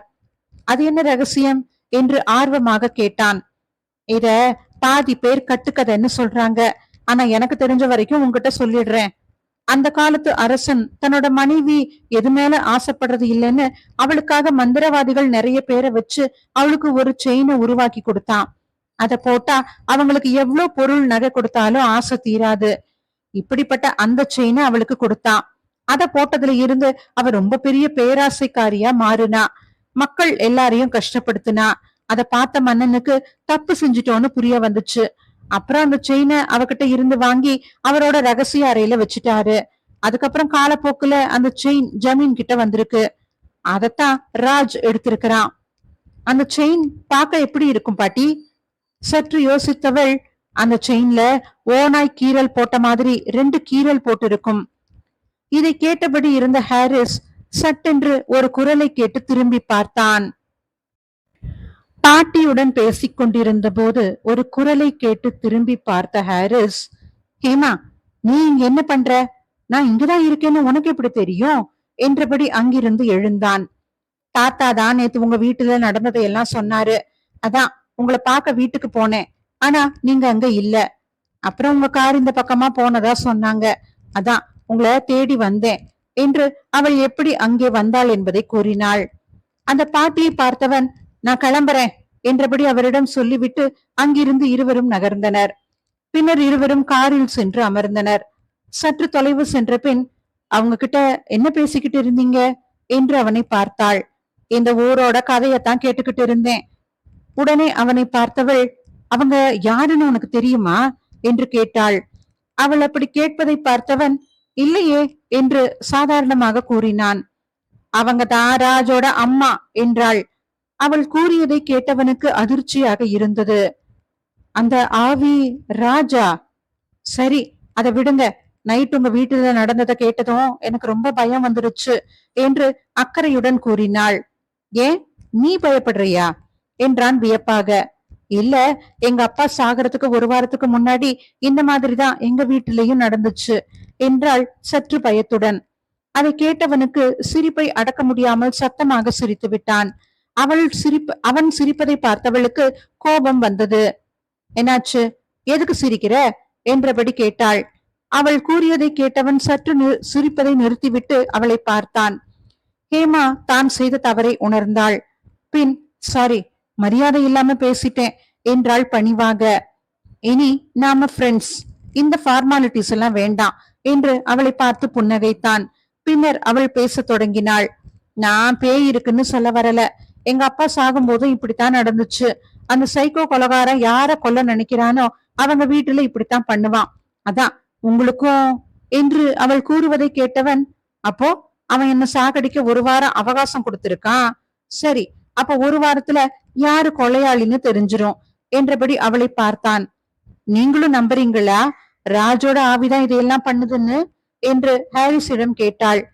வண்டியை நிறுத்தியவன் அவளை வெளியே வரச் சொன்னான். உங்க ஊர் கதை ரொம்ப நல்லா இருந்துச்சு என்றபடி அவளை பார்த்தான். ஊர் மக்கள் போல அவனும் ராஜோட ஆவிதான் இதெல்லாம் பண்ணுதுன்னு நம்புறான் என்று அவள் மனதில் நினைத்ததை பொய் என அவன் கூறிய வார்த்தைகள் உறுதி செய்தது. பின் எதிரே வந்த காரிலிருந்து கணபதி வருவதை பார்த்தவன், வாங்க என்றபடி அவனை அழைத்தான். சார் என்றபடி ஃபைலை கொடுத்தான் கணபதி. அதை வாங்கியவன் மீண்டும் பேச ஆரம்பித்தான். இவ்வளவு நாள் இந்த கொலைய சாதாரண ஒருத்தன் தான் பண்றான் அப்படின்னு நினைச்சுக்கிட்டு இருந்தேன். ஆனா அவன் ரொம்ப தெளிவா அவனோட வேலையை செஞ்சுக்கிட்டு இருக்கான். கண்டிப்பா அவனுக்கு போலீஸும் உதவி பண்றாங்க. எப்படி சார் சொல்றீங்க? நீங்களே போலீஸ், நீங்க எப்படி சொல்றீங்க என ஹேமாவும் திகைத்தாள். சொல்றேன் என்றபடி ஃபைலை அவளிடம் கொடுத்து பார்க்க சொன்னான். இது இப்ப வரைக்கும் இறந்து போனவங்களோட லிஸ்ட். இதுல இறந்த எல்லோரும் முக்கியமான பொறுப்புல இருக்கிறவங்க. வக்கீல், போலீஸ், பிரஸ், சமூக ஆர்வலர், கதையாசிரியர் அப்படின்னு எல்லாருமே முக்கியமானவங்க, சாதாரணமானவங்க இல்ல. ஹேமா அவன் கூறுவதையே அசையாமல் கேட்டபடி நின்று கொண்டிருந்தாள். இந்த காட்டை பத்தின உண்மைய யாரெல்லாம் வெளியில தெரியும்னு நினைக்கிறாங்களோ, அதை மக்கள் பயன்பாட்டுக்கு கொண்டு வர நினைக்கிறாங்களோ அவங்கதான் இதுவரைக்கும் இறந்து போயிருக்காங்க என்று அவன் கூறியதை கேட்டு திகைத்து போனவள் அந்த ஃபைலை பார்த்தாள். ஏன் அப்படி என்ன அந்த காட்டுல இருக்கு? அதுதான் எனக்கும் தெரியல. உன் அப்பாவோட நண்பர் சுகுமார், அவரை நீதானே என்ன பார்க்க வர சொன்ன என்றான் அவளிடம். அது எப்படி உங்களுக்கு தெரியும் என்று சந்தேகத்துடன் அவனிடம் கேட்டாள். எனக்கு எல்லாம் தெரியும் சார். அன்னைக்கு ஸ்டேஷனுக்கு வந்தவர் தானே என கணபதி கேட்டான். ஹாரிஸ் அவனை பார்த்து ஆமா என்றபடி தலையை அசைத்தான். பின்னர் கணபதி தான் கிளம்புவதாக சொல்லிவிட்டு அங்கிருந்து புறப்பட்டான். அவன் சென்றதும் ஹேமாவை பார்த்து, மிஸ்டர் சுகுமார் என்கிட்ட சொன்னாரு, அவர்கிட்ட ஏதோ காட்டை பத்தின விவரம் இருக்குன்னு சொன்னாரு. நாளைக்கு நான் அவர்கிட்ட போய் பேசுறேன், அவருக்கு தான் தெரியும் காட்டுல என்ன இருக்குன்னு என்றான். அது மட்டும் இல்ல, அந்த செயினை பத்தின உண்மை ரகசியத்தையும் அவர்கிட்ட தான் கேட்கணும். காலை 8 மணி. வீட்டை விட்டு வெளியே வந்த ஹாரிஸ் செயின் தன்னிடம் இருப்பதை உறுதி செய்துவிட்டு அங்கிருந்து சுகுமார் வீட்டுக்கு கிளம்பினான். அவன் அங்கு செல்வதற்குள் அவனுக்கு போன் கால் வந்ததை எடுத்து வண்டியை காட்டு பக்கம் திருப்பினான். ஓ நோ என்றபடியே ஹாரிஸ் தலையில் கையை வைத்தான். அங்கு அழுது கொண்டிருந்த ஹேமாவை பார்த்தவன், எப்ப பார்த்தாங்க என்று கணபதியை கேட்டான். காலையில தான் சார் என்றபடி அங்கிருந்து நகர்ந்தான். மீண்டும் ஒரு பயங்கரமான கொலை. அதே மரத்தில் அதே முறையில் மீண்டும் ஒரு கொலை. இம்முறை இறந்து போனது சுகுமார். அத்தியாயம் 6. விசாரணை நடந்துகிட்டு இருக்கு. கூடிய விரைவில் கொலையாளி யாருன்னு கண்டுபிடிச்சிருவோம். சார், இன்னொரு கேள்வி சார் என பத்திரிகை நண்பர்கள் ஹாரிஸை சூழ்ந்து கொண்டனர். அவர்களிடமிருந்து தப்பி காரில் ஏறி அங்கிருந்து கிளம்பினான். கணபதி, என் வீட்டுக்கு உடனே வா என்றபடி போனை வைத்தான். வீட்டுக்கு வந்த ஹாரிஸ் அங்கே கணபதி இருப்பதை கண்டு சந்தேகப்பட்டான். நான் கால் பண்ணும்போது நீங்க எங்க இருந்தீங்க என்று கேட்டவாறு காரை விட்டு இறங்கினான். வீட்டு கதவு திறந்திருப்பதை கண்டான். இல்ல, நான் இங்க பக்கத்துலதான் இருந்தேன், வீட்டை பூட்டாம போயிருந்தீங்க என்று அவன் கூறியதை கேட்ட ஹாரிஸ், மறந்திருப்பேன் என்றபடி வீட்டுக்குள் சென்றான். பூஜாடியை கோபத்தில் உடைத்தவன் பின் உள்ளே வந்த கணபதியை பார்த்து, மிஸ்டர் சுகுமாரோட உடலை புதைச்சாச்சா என்றான். முடிஞ்சது சார். உள்ளே வந்த ஹேமா ஜாடி உடைந்திருப்பதை பார்த்ததும் திரும்பி செல்ல நினைத்தாள். உன்கிட்ட நான் கொஞ்சம் பேசணும் என்று ஹாரிஸ் கூறியதை கேட்டு அவனையே பார்த்தாள். மூவரும் சோஃபாவில் அமர்ந்தனர். அவருக்கு காட்ட பத்தின ரகசியம் ஏதோ தெரிஞ்சிருக்கு, அதை என்கிட்ட சொல்லக்கூடாதுன்னு தான் அவரை கொன்னுட்டான். ஹாரிஸ் ஹேமாவை பார்த்து, உங்க அப்பாவோட இறுதி சடங்குக்கு யாரெல்லாம் வந்தாங்க? எங்க சொந்தம் எல்லாம் வந்தாங்க. சொந்தம் இல்லாம வேற யாராச்சும்? நிறைய பேர் வந்திருந்தாங்க. அப்பாவோட ஃப்ரெண்ட்ஸ் வந்தாங்க. மிஸ்டர் சரத் வந்தாரு. சரத்தா? யாரவன்? ஊர்ல இருக்கிற முக்கியமான ஆட்கள்ல ஒருத்தன். கட்ட பஞ்சாயத்து, நில ஆக்கிரமிப்புன்னு நிறைய பண்ணி இருக்கிறான். அதனாலேயே எங்க அப்பாவுக்கும் அவனுக்கும் ஆகாது. ஆனா அவர் இறந்து போனதுக்கு சரத் வந்திருந்தான். எங்க குடும்பத்துல இருந்த எல்லாருக்கும் ஒரே ஆச்சரியம் என்று அவள் பேச்சை முடித்தாள். சுகுமாரோட போன் சிக்னல் கடைசியா சரத் வீட்டுக்கு பக்கத்துலதான் கட்டாயிருக்கு என்று ஹாரிஸ் கூறியதை கேட்ட இருவரும் திகைத்து போயினர். அதான் உங்க அப்பாவை பார்க்க வந்திருப்பானோன்னு சந்தேகப்பட்டுதான் உங்ககிட்ட அந்த கேள்வியை கேட்டேன். கணபதி, இதுவரைக்கும் இறந்து போனவங்கள கடைசியா யார மீட் பண்ணாங்க அப்படிங்கறத கூடிய சீக்கிரமே நம்ம கண்டுபிடிக்கணும். சரத், இவன் மேலையும் ஒரு கண்ணு வைக்கணும். இனி அவன் என்னோட பார்வையில இருந்து தப்பிக்கவே முடியாது. ஹேமா, டைம் ஆயிடுச்சு, நீ கிளம்பு. ஹேமா அங்கிருந்து கிளம்பினாள். சார், நீங்க இப்பதான் வந்திருக்கிறீங்க, உங்களுக்கு சரத்தை பத்தி என்ன தெரியும் என்று சிரிக்கும் தோரணையில் கேட்டான் கணபதி. சரத், இவன் மேல 5 கடத்தல் கேஸ் இருக்கு. ஆனா இவனோட பண பலத்தால அதையெல்லாம் இல்லாம பண்ணிட்டான். சொல்ல போனா அவனால இங்க நிறைய பேர் பயன்பட்டு இருக்காங்க. இந்த ஊர்ல நிறைய பேருக்கு அரசு வேலை வாங்கி கொடுத்திருக்கான். அதனாலேயே அவனுக்கு இந்த ஊர்ல கொஞ்சம் மரியாதை இருக்கு. அவ்வளவு சீக்கிரம் எல்லாம் அவனை விசாரிக்க முடியாது, அவனை அசைக்கவும் முடியாது என்றபடியே கணபதியை பார்த்தான். சற்றும் இதை எதிர்பாராத கணபதி, எப்படி சார்? சார், சரத் கெட்டவன் தான். ஆனா இந்த மாதிரி கொலை பண்ற அளவுக்கெல்லாம் தைரியம் இல்ல அவனுக்கு என்றபடி சரத்துக்கு ஆதரவாக பேசினான். நீங்களும் அவனாலதான் போலீஸுக்கு வந்திருக்கீங்கன்னு எனக்கு தெரியும். அதனால அவனுக்கு சப்போர்ட் பண்ற மாதிரி தான் பேசுவீங்க. ஒருவேளை அவன் தான் இதுக்கு காரணமா இருக்கலாம் என்றான் ஹாரிஸ். சார், சரத்னாலதான் எனக்கு வேலை கிடைச்சது, அது உண்மைதான். ஆனா இப்போ வரைக்கும் நான் நேர்மையாத்தான் இருக்கேன் என்றான் கணபதி தன் நேர்மையான குரலில். அதை சிறிதும் நம்பாத தோரணையில், இதுவரைக்கும் இறந்து போனவங்க யார மீட் பண்ணினாங்க, அந்த லிஸ்ட் எனக்கு நைட்டுக்குள்ள வேணும் என்றபடி எழுந்தான். அப்படியே ஊர் எம்எல்ஏ துரை, அவரை பத்தியும் விசாரிச்சு வச்சுக்கோங்க. இரவு 9 மணி. ஸ்டேஷன்ல யாரும் இல்ல, நானும் டிரைவர் மட்டும்தான். நீ பத்திரமா இரு என ஹேமாவிடம் போனில் பேசியவாறு ஸ்டேஷனில் இருந்து வெளியே வந்தான் ஹாரிஸ். தூரத்தில் ஒரு கார் தனியாக நின்று கொண்டிருப்பதை கண்டவன் அதை பெரிதுபடுத்தாமல் ஹேமாவிடம் பேசிக் கொண்டிருந்தான். அந்த காரில் ஒருவன் இருப்பதை பார்த்தான். ஹாரிஸ் பார்ப்பதை அறிந்த அவன் உடனே காரை எடுத்து அங்கிருந்து கிளம்பினான். 2378 என்ற அந்த கார் நம்பரை ஒருமுறை மனதுக்குள் சொல்லிக் கொண்டான் ஹாரிஸ்.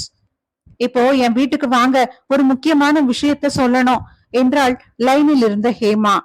அதை கேட்ட ஹாரிஸ் கிளம்பினான் தனது காரில். டிரைவரை பார்த்து, அங்க ஒரு ரெட் கார் எவ்வளவு நேரமா இங்க நின்னுகிட்டு இருந்துச்சு? சார், அது கிட்டத்தட்ட 2 மணி நேரம் இங்கதான் நின்னுகிட்டு இருந்துச்சு. ஏதோ யோசித்தவன் வண்டியை எடுத்தான். சொல்லு ஹேமா, என்னமோ சொல்லணும்னு கூப்பிட்டியே என்றபடி அவள் வீட்டுக்குள் நுழைந்தான். அவன் உள்ளே வருவதை பார்த்தவுடன், யார்கிட்டயாச்சும் சொன்னீங்களா இங்க வர்றத? அவன் குழப்பத்துடன், சொல்லலையே, என்ன ஆச்சு என்றான். பின் மேலே இருக்கும் அவளுடைய தந்தையின் அறைக்கு அவள் அழைத்து சென்றாள். இங்க பாரு, இது அந்த காட்டோட வரைபடம். இதுல என்ன இருக்கு? காட்டோட வரைபடம், அவ்வளவுதானே என்றபடி அதை வாங்கினான். இந்த வரைபடத்துல ஒரு குறியீடு இருக்கு பாரு, இது சாதாரணமா எல்லார்கிட்டையும் இருக்கும் என்று வேறொரு வரைபடத்தை எடுத்து காட்டினாள். இத பாரு என்றபடி ஒரு தாளை கொடுத்தாள். அதில் ஒரு செயின் வரையப்பட்டிருந்தது. இதனாலதான் அந்த செயினை நான் பழக்கப்பட்ட ஒண்ணுன்னு சொல்லி இருக்கிறேன் என்றபடி ஹாரிஸை பார்த்தாள். இந்த செயின்ல இருக்கிற குறியும் அந்த வரைபடத்துல இருக்கிற குறியும் ஒண்ணுதான். அப்போ இந்த காட்டோட ரகசியம் என்கிட்ட இருக்கிற செயின்ல தான் இருக்கு இல்லையா? பின் அவள் ஒரு பென்டிரைவை எடுத்து அவனிடம் காட்டினாள். இத சுகுமார் அங்கிள் தான் சாகரத்துக்கு ஒரு நாள் முன்னாடி என்கிட்ட கொடுத்தாரு. அங்கிள் இத உன்கிட்ட தர சொன்னாரு. எங்க அப்பா சாகும்போது அவரு ரெக்கார்ட் பண்ண வீடியோ இது. உங்க அப்பா சாகும்போது வீடியோ எடுத்தாரா என்று ஆச்சரியத்துடன் கேட்டான். எனக்கும் இதே ஆச்சரியம்தான். எங்க அப்பா அந்த காட்டுக்குள்ள போறப்போ யார் அந்த கொலையாளின்னு தெரியணும் அப்படின்னு அவரோட சட்டை பட்டன்ல கேமரா வச்சுக்கிட்டு இருந்தாரு என்றபடி பென்டிரைவை கொடுத்தாள். அதை வாங்கியவன் லேப்டாப்பில் சொருகினான். வீடியோவை பிளே செய்தவாறு சேரில் அமர்ந்தான். அதோ அவன்தான் கொலைகாரன். அத்தியாயம் 7. கருப்பு உடையணிந்து, கையில் உரையணிந்து, முகத்தை மூக்குவரை துணியால் மூடி, கண்களில் கண்ணாடி என உடல் முகம் அனைத்தையும் மூடியவாறு கையில் கத்தியுடன் நின்றவனை பார்த்து, அவன்தான் கொலையாளி என்று கத்தினாள் ஹேமா. எங்க அப்பாவை கொன்னவன் இவன்தான். அவனுடைய முகம் ஒழுங்கா தெரிஞ்சிருந்தா அவனை இப்பவே கொன்றுப்பேன். எங்க அப்பாவை கொன்ன அவனை நான் உயிரோடவே விடமாட்டேன் என்று அழுதவள் ஹாரிஸ் மேல் சாய்ந்தாள். அவளை சமாதானம் செய்துவிட்டு அவளது கண்ணீரை துடைத்தான். அப்போ ஒரு விஷயம் உறுதியாயிடுச்சு. இந்த கொலையை செய்யறது ஆவியோ இல்ல வேற எதுவோ இல்ல, இந்த வீடியோல இருக்கிறவன் தான். இவ்ளோ நாளா எல்லாத்தையும் இவன் தான் செய்யறான் என்றபடி அவளை பார்த்தான் ஹாரிஸ். அவனோட முகம் ஒழுங்காவே தெரியலையே, இப்ப என்ன பண்றது என்று குழப்பத்துடன் கேட்டாள். இவ்ளோ தூரம் வந்துட்டோம், இன்னும் கொஞ்ச தூரம் தான், கண்டுபிடிச்சிடலாம் என்றபடி மீண்டும் வீடியோவை பிளே செய்தான். இவ்வாறு 2-3 முறை பிளே செய்தான். கடைசியில் வீடியோவை பாஸ் செய்தவன், கிடைச்சாச்சு என்று அவளை பார்த்தான். அவன் கையில இருக்கிற தழும்பு, இதுதான் கொலையாளியோட அடையாளம், இதுவே போதுமே. ஹேமாவின் முகத்தில் ஒருவித தெம்பு தென்பட்டது. யாரோ கதவை தட்டுறாங்க என்றபடி ஹேமா அறை விட்டு வெளியே வந்தாள். நீங்களா என ஹேமா கூறுவதை கேட்டுவிட்டு வெளியே வந்தான் ஹாரிஸ். கணபதி, நீ என்ன பண்ற என்றான் ஹாரிஸ். சார், உங்களை பார்க்கத்தான் வந்தேன் என்று சிரித்தான். உங்களுக்கு எப்படி தெரியும் நான் இங்க இருக்கிறது? சார், உங்களை பார்க்கத்தான் ஸ்டேஷனுக்கு போயிருந்தேன். ஆனா நீங்க அங்க இல்ல. கான்ஸ்டபிள் சொன்னாரு நீங்க ஹேமாவை பார்க்க போனீங்கன்னு. அதான் நான் இங்க வந்தேன். ஹேமா கணபதியை உள்ளே அழைத்தாள். சார், இது நீங்க கேட்ட லிஸ்ட். இதுல இறந்து போன எல்லாரும் கடைசியா ஒரு நம்பருக்கு தான் கால் பண்ணி இருக்காங்க. அந்த நம்பர் என அவன் சொல்வதை ஹாரிஸ் போனில் போட்டான். போன் ஸ்விட்ச் ஆஃப். போனை கட் செய்தான். சார், இந்த நம்பர் யாரோடதுன்னு நான் காலையில கண்டுபிடிச்சு சொல்றேன். உடனே ஹாரிஸ், வேணா வேணா, நானே கண்டுபிடிச்சு சொல்றேன் என்றான். சரி, உங்க கையில என்ன கட்டு கணபதி என சந்தேக பார்வையில் கேட்டான். அதுவா, மதியம்தான் சார், கையை கதவுல மாட்டிடுச்சு என்றான் அவன் கையை பார்த்தபடி. ஹேமா உடனே திரும்பி ஹாரிஸை பார்த்தாள். சரி, அப்ப நான் கிளம்புறேன் என்றபடி கணபதி அவனது கார் கதவை திறந்தான். நீங்க எப்ப கார் வாங்குனீங்க? அதுவா, அது வாங்கி நாள் இருக்கும் சார். கொஞ்ச நாள் என்னோட ஃப்ரெண்டு ஒருத்தன் கிட்ட கொடுத்து வச்சிருந்தேன். இப்பதான் அவன் கிட்ட இருந்து வாங்கிக்கிட்டு வரேன். ஓகே, பாத்து போங்க. 2378 இந்த கார் நம்பரா? இப்போ கொஞ்ச நேரத்துக்கு முன்னாடி ஸ்டேஷன்ல பார்த்த கார். அப்போ கணபதி என்று அவன் மனதில் கணபதியை பற்றிய எண்ணங்கள் ஓட ஆரம்பித்தது. இன்னைக்கு கணபதி எப்படி இங்க வந்திருப்பாரு என ஹேமாவை பார்த்து கேட்டான். அத சொன்னாரே, கான்ஸ்டபிள் சொன்னதா? இல்ல, அது அவர் சொன்ன சாக்கு. நான் யாருகிட்டயும் இங்க வரதா சொல்லவே இல்லையே. அப்புறம் கணபதிக்கு மட்டும் எப்படி தெரிஞ்சது என்றான் ஹாரிஸ். நீ கணபதி மேல சந்தேகப்படுறியா, இல்ல எனக்கு மட்டும்தான் அப்படி தோணுதா என்றபடி ஹேமாவை பார்த்தான். எனக்கும் சந்தேகமா தான் இருக்கு. ஒருவேளை இல்ல இல்ல இருக்காது, கணபதி இந்த கொலை பண்ணிருக்க மாட்டாரு. எனக்கு என்ன சந்தேகம்னா, அவரு கொலையாளிக்கு உதவி செய்யறாரோன்னுதான் என ஹேமாவை பார்த்தான். சரி, அந்த செயின் உங்ககிட்ட தானே இருக்கு என்றாள். ஆ, என்கிட்டதான் வீட்டுல இருக்கு என்று சொன்னவன் காலையில் வீடு திறந்திருந்ததை யோசித்தான். ஓ நோ என்றவன், நான் இப்ப கிளம்பியே ஆகணும் என்று அங்கிருந்து அவசரமாக வெளியேறினான். வீட்டிற்கு வந்தவன் செயினை தேடினான். பீரோ, கபோர்ட், லாக்கர் என அனைத்து இடங்களையும் தேடியவன் வீட்டை விட்டு வெளியே வந்தான். அதே பூனை அவன் முன் சென்றது. அதை பார்த்தவன் அன்று இரவு அவன் வீட்டில் நடந்தது நினைவுக்கு வந்தது. உடனே காரை சென்று பார்த்தான். ஆனால் இம்முறை காரில் செயின் இல்லை. காரை உதைத்தான். இப்போ செயின் என்கிட்ட இல்லைன்னா அது யாருகிட்ட இருக்கும் என்று அவன் யோசித்ததும் அவனது நினைவுக்கு வந்தது கணபதி மட்டுமே. கணபதி எதுக்கு இப்படி டிபார்ட்மெண்ட்டுக்கு துரோகம் பண்றாரு என அவன் மனதில் கணபதி மேல் கோபம் வந்தது. அத்தியாயம் 8. ஊரின் மத்தியில் பங்களா போல இருக்கும் வீட்டிற்குள் கார் ஒன்று நுழைந்த நிலையில், என்ன கணபதி, இப்ப உன்னெல்லாம் பாக்குறதே ரொம்ப கஷ்டம் போலையே என 10 அடியாட்களுக்கு நடுவில் இருந்த ஒருவன் கூறியதை கேட்டுவிட்டு காரில் இருந்து கீழே இறங்கினான் கணபதி. யார் அந்த ஆளு? கணபதி யார் வீட்டுக்கு வந்திருக்கான், அதுவும் இந்த நேரத்துல? ஹலோ ஹேமா, என்கிட்ட இருந்த செயின் இப்ப வீட்டுல இல்ல என்றபடி சோஃபாவில் அமர்ந்திருந்த ஹாரிஸ் சற்று கோபத்துடன் கூறினான். அத கண்டிப்பா கணபதி தான் எடுத்திருக்கணும் என்றவன், அன்னைக்கு ஸ்டேஷன்ல மிஸ்டர் சுகுமார் என்கிட்ட பேசுறத அவன் வெளியில இருந்து கேட்டுக்கிட்டு இருந்தான். அப்போ நான் அதை பெருசா எடுத்துக்கவே இல்ல. ஒருவேளை சுகுமார் இறந்து போனதுக்கு கணபதியும் ஒரு காரணமா இருக்குமோ? உங்க அப்பா சாவுல இருந்த எல்லா தடயத்தையும் கணபதி தான் அழிச்சிருக்கணும். இப்போ இந்த செயின் என்று கணபதியின் உண்மை முகத்தை கூறினான். நீ இப்ப எங்க இருக்கிற என்று கேட்டான். வீட்டுல கரண்ட் இல்ல, அதான் மாடியில இருக்கும். கரண்ட் இல்லையா? சரி, சீக்கிரம் போய் அந்த பென்டிரைவ் இருக்கான்னு பாரு என்றான் பதட்டத்துடன். சரி, நான் சொன்ன விஷயத்த பண்ண உனக்கு எவ்வளவு பணம் வேணும் என்றவாறு சரத் மிரட்டும் தோரணையில் நாற்காலியில் இருந்து எழுந்தான். அப்போது கணபதி அங்கே சரத்தை பார்க்கத்தான் போயிருந்தான். அந்த 10 அடியாட்களுக்கு நடுவில் இருந்தவன் சரத் தான். பின் சரத் முன் சென்ற கணபதி, நீ சொல்றத பண்ண நான் இங்க வரல, நான் சொல்றத நீ செய், அப்படி செஞ்சாதான் நீ உயிரோட இருப்ப என்றபடி ஒரு போட்டோவை எடுத்து அவனிடம் கொடுத்தான் கணபதி. அந்த போட்டோவை எடுத்து பார்த்தவன், இது உன் இன்ஸ்பெக்டர் தானே என்றபடி கணபதியை பார்த்தான். அப்போ ஹாரிஸ் சந்தேகப்படும் போல கணபதி தான் கொலைக்கு பின்னால் இருக்கிறானா? ஹேமா ஹாரிஸ் கூறியதை அடுத்து தந்தையின் அறைக்குள் சென்று பார்த்தாள். அதிர்ச்சி. ஹலோ ஹாரிஸ், இங்க அந்த பென் டிரைவ் இல்ல, யாரோ எடுத்திருக்காங்க, வீட்டையே கலைச்சு போட்டிருக்காங்க என கவலையுடன் கூறினாள். சரி, நீ கவலைப்படாத, நான் அங்க வரேன் என்று கூறிவிட்டு போனை கட் செய்தான். என்னப்பா, உன் இன்ஸ்பெக்டரை கொல்ல சொல்ற என கணபதியை பார்த்தான். அவனை கொல்ல தேவையில்ல, அவனை ஒரு இடத்துக்கு நான் கூட்டிக்கிட்டு வரேன். நான் சொல்றத அவன் ஒத்துக்கலனா அப்புறம் என்ன பண்ணலாம்னு சொல்றேன் என்றான் கணபதி.